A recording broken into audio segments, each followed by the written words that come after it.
Okay, in this question, we want to find force P, which is required to hold a 10 meters long cylindrical object in the position as shown here. So we have a water at one side and oil at the other side. The height of the oil is about 2 meters and the height of the water is about 4 meters.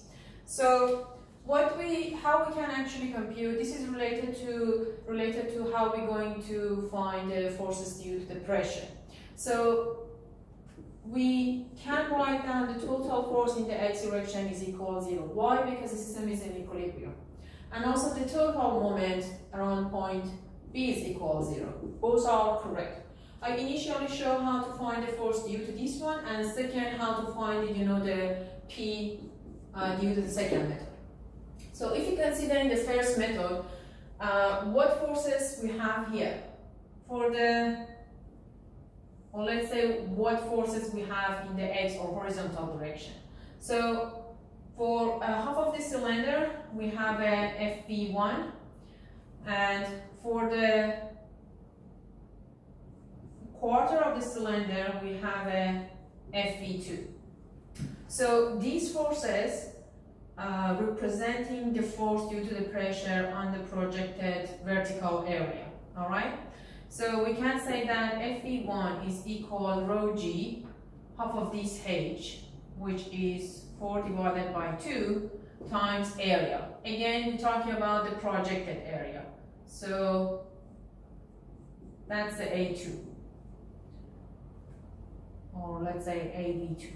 It should be times AV2, which is, this is 4 meters, this is 10 meters, so the area will be 4 times 10. And for the FV2, we know it's a density of oil times gravity times this h is about 2 meters, and again, this length is about 10 meters. This is the AV2, sorry, this was AV1, we call this one 1. AV1, and this is AV2. So FV2 is representing the force due to the pressure on the projected vertical area. The height is half of this length, 2 divided by 2, times the area. The area is 2 times 10. And since the total force is equal to 0 in the x direction, we can say that P should be FV1 minus FV2. And the answer will be about 616.1 kilonewtons.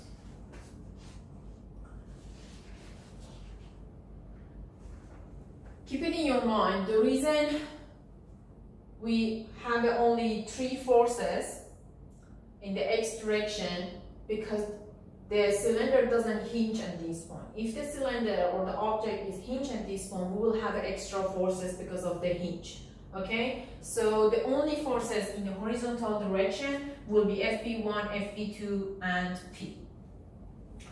Okay, how about the second method? If we're going to use the total moment around point B is equal to 0, then it means we have to find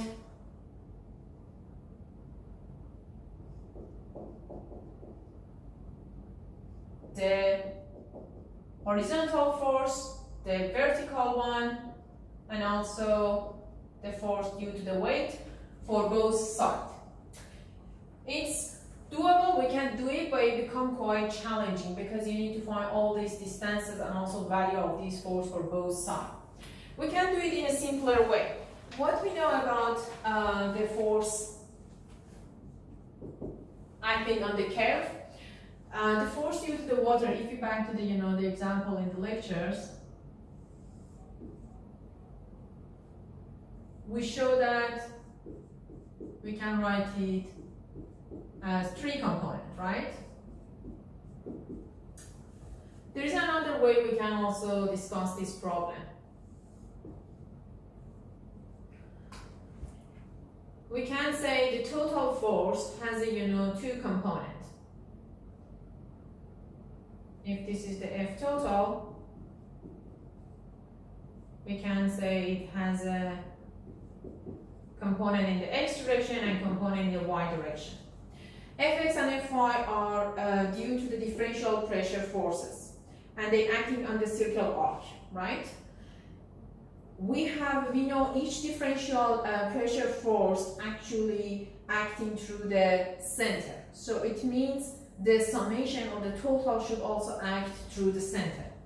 This makes our problem, it could make the problem much simpler. We can replace and put the force at the center, because each differential force acting through the center, okay? So if that's a cylinder, we can say this is the Fx and this is the Fy. So if we back to our problem, for this one, we have Fx and we have Fy. We call it Fx1, Fy1. So Fx1, if you're comparing these together, so should be equivalent to the Fv1. We don't need to actually know Fy1 because Fy1 doesn't produce any moment around point B.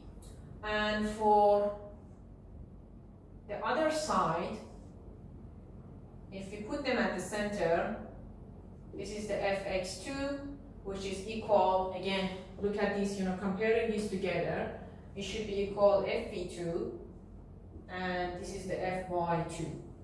So let me just write it here. Fx should be equal Fv, and Fy should be the summation of Fh plus Fw. We don't care about the total force in the y direction because it doesn't produce any moment around point B. We only, the only x component is important for us. So this distance is about 2 meters. This distance is about 2 meters, right? This is the point B, this is the point B. If we now write down the moment around point B,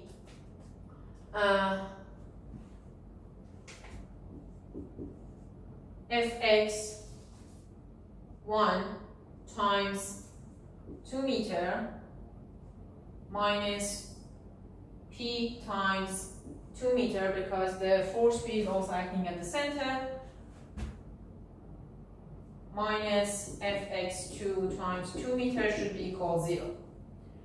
We can then say that P should be equal Fx2 minus Fx1, and we know Fx2 is equal Fv2 minus Fv1. Okay? You can see is exactly the same as, sorry, it should be 1, it should be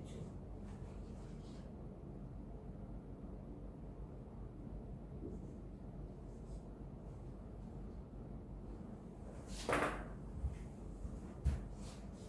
Fv2. Okay, so the 2 cancel out. The P will be equal Fx1 minus Fx2, and Fx1 is the Fv1 and Fx2 is the Fv2. So they are exactly the same, and the final answer will be 616.1 kilonewton.